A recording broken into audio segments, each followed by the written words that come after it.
جب پاکستان نہیں بنا تھا تو دو مکاتب فکر تھے. آپ تو مکتب فکر کہتے ہیں نا شیعہ سنی اور دیوبندی بریلوی. نہیں، یہ نہیں کہہ رہا. تعلیمی مکاتب فکر، ایک کا نام دیوبند تھا اور ایک کا نام تھا علی گڑھ. دیوبند کو بنایا قاسم نانوتوی رحمۃ اللہ علیہ نے اور علی گڑھ کو بنایا ہے سر سید احمد خان نے. آپ سر سید احمد خان نہیں جانتے، میں اس کا فوٹو لے کر آیا ہوں. ہمارے وزیر اعظم میاں شہباز شریف نے ایک نوٹ چھاپا ہے 75 کا، وہ نہ 50 کا ہے نہ 100 کا. ہمارے پشتے میں کہتے اس کو 75. اس نوٹ میں 4 فوٹو ہیں.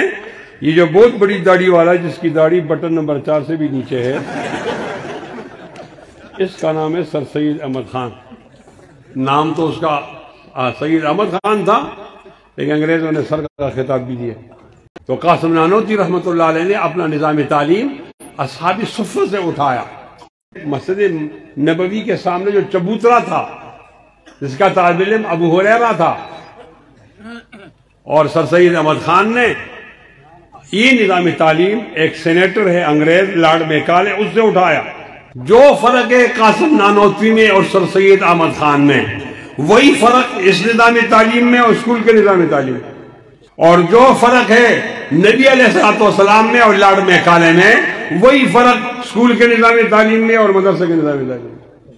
اس میں دو رائے نہیں. خدا کے لیے اپنے بچوں پہ رحم کرو، مہربانی کرو، ان کو قرآن کی تعلیم سے محروم نہیں کرو.